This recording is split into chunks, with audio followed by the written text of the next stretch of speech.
Here are the permits, licensures, insurance, all the things that you would need to know to open your event-based business legally. All right, y'all. So I've had a few comments about this question. What do I need, Tanisha? What do I need? Here we go, guys. Start taking notes. This is the video for you in regards to that. Hey, just a quick thing. If you are interested in actually opening this business and generating $5,000 to $10,000 per month, and you want mentorship and, learning how to do this business, text this number here to get in a call so that we can see if you are a fit for the program. Okay, guys? So let's get right into it. So there's a few things that you would need to legally open your events-based business in your area and to make sure that, you're covered in regards to any liabilities, any accidentals, anything like that. We're going to go over that. So the first thing you're going to need, y'all, is either a business tax receipt or the certificate of occupancy for your city. Okay, so you get that from the city that the location or the actual physical building is located in, and you would have to apply for that in regards to the licensure for the business. But I want to give you a major tip in regards to that, guys. Your landlord, if you are going to do the leasing option, this is if you're leasing the space, your landlord needs to be fully aware of the type of business that you are running in the space, okay? In this case, your business would be called an assembly, right? An assembly where individuals are going to be for a certain amount of time. And the landlord sometimes in certain cities might ask them to sign off on the permit request, right? So just be aware of that. Being a clear communication with your landlord so that, there's no hiccups or back and forth in regards to that. Okay. So you will need to secure start the application with the city, and then that will trigger all of the inspections that would come in to check out the space to make sure it's safe for their patrons. I want y'all to know one big thing. As a business in a city, y'all, it is imperative that you are a safe space for their patrons, their residents, right?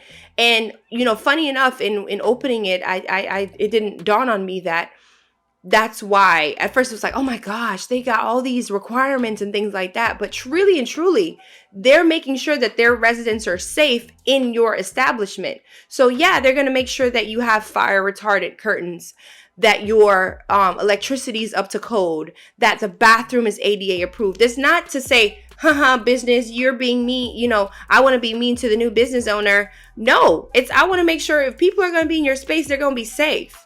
Okay, so we have to understand that they are, safeguarding the residents of the community, and you have to kind of applaud that because we're patrons ourselves, ain't it? So just look at it that way, okay, guys?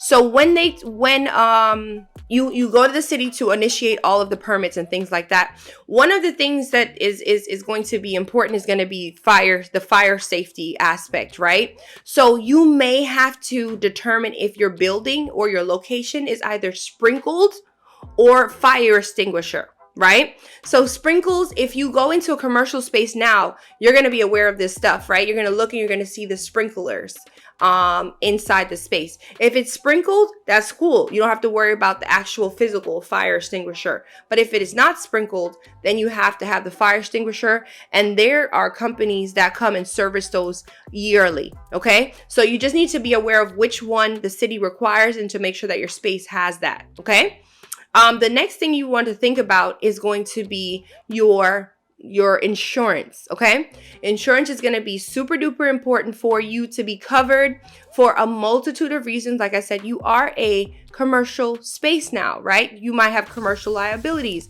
You have different individuals in your space multiple days of the week, so you have to be covered. Liability meaning if God forbid something happens to a patron, right, in your space, leaving your space, in front of your space, behind your space, right?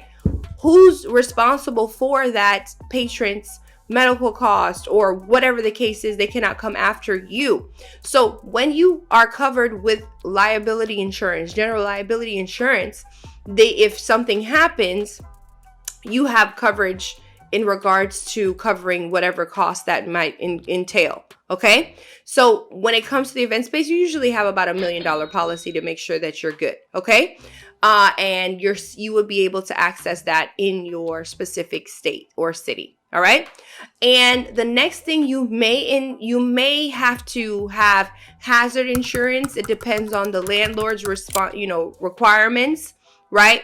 Hazardous, and you may have to have like a liquor liability insurance, but there's ways around that. Okay, that you may even be aware, guys, you may have to get a liquor license for certain cities.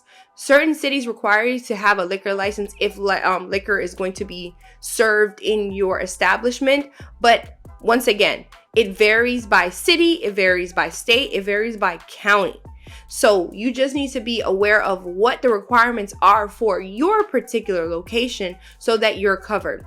Once you have, triggered the licensure or the licensure, the business license in your city, then all of these things will start trickling down, right? The fire safety, the building inspector, all of them, the ADA approved restrooms, those will start triggering and they will start coming to your space to check off to say, yay, you passed, or no, you didn't. You need to fix this.